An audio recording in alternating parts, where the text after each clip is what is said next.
Pemirsa, gempa bumi terbesar sejak 1952 menghantam wilayah Kamchatka Krai, Rusia. Dan untuk mengetahui informasi terkini mengenai bencana yang menciptakan gelombang tsunami itu, kita sudah terhubung dengan koresponden Metro TV di Rusia, ada Panca Syurkani. Selamat pagi waktu Indonesia, Panca. Gempa bumi di Kamchatka, Rusia ini disebut sebagai salah satu yang terbesar dalam sejarah dunia. Ada berapa banyak korban serta sebesar apa kerusakan yang ditimbulkan di sana, Panca? Ya, selamat pagi Glory dan Febian. Gempa bumi dengan magnitudo 8,8 yang melanda wilayah Kamchatka Krai di timur jauh Rusia Rabu 30 Juli memang termasuk salah satu dari 10 gempa terbesar sepanjang sejarah dunia. Menurut ahli geofisika, gempa yang terjadi pada pukul 11.14 pagi waktu setempat atau pukul 6.24 waktu Indonesia Barat tersebut adalah gempa terkuat di zona seismik Kamchatka sejak 1952. Menteri Situasi Darurat Regional Kamchatka, Rusia, Sergei Lebedev, mengatakan tsunami dengan ketinggian gelombang 3-4 meter tercatat di beberapa bagian semenanjung Kamchatka. Sebagian wilayah pelabuhan di wilayah Severa Kurils dan pabrik pengolahan ikan alai terendam banjir akibat gelombang pasang.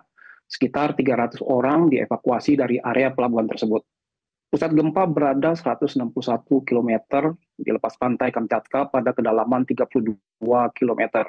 Menurut layanan geofisika terpadu Akademi Ilmu Pengetahuan Rusia cabang Kamchatka, kekuatan gempa memang bermagnitudo 8,7.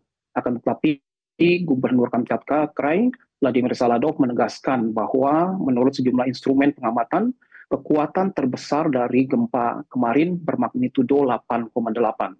Hingga saat ini belum ada data resmi mengenai berapa banyak korban dan kerusakan yang ditimbulkan. Meski demikian, Menteri Kesehatan Kamchatka Krai, Oleg Melnikov, mengatakan tidak ada korban jiwa dan korban yang mengalami cedera serius. Oleg mengakui bahwa ada sejumlah korban yang terluka, tetapi jumlahnya tidak disebutkan. Mereka adalah orang-orang yang berlarian keluar rumah atau gedung untuk menyelamatkan diri saat gempa terjadi.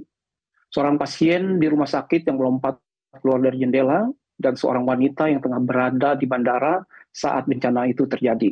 Di Petropavlovsk-Kamchatsky, salah satu dinding gedung taman kanak-kanak runtuh. Syukurlah gedung dalam keadaan kosong karena masih dalam tahap perawatan.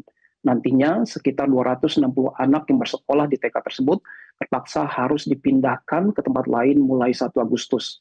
Selain gedung TK, belum ada kerusakan besar yang dilaporkan secara resmi.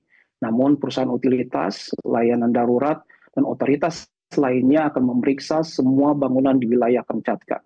Menurut para ahli, gempa susulan masih akan berlangsung selama beberapa bulan ke depan, dan pemerintah meminta warga untuk tetap waspada. Febian?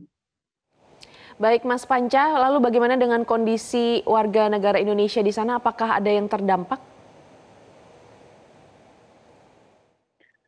Menurut pengumuman yang dikeluarkan oleh Kedutaan Besar Republik Indonesia Moskow, KBRI telah melakukan koordinasi dengan warga negara Indonesia yang berada di wilayah timur jauh Rusia dan tidak menemukan satupun WNI yang terdampak.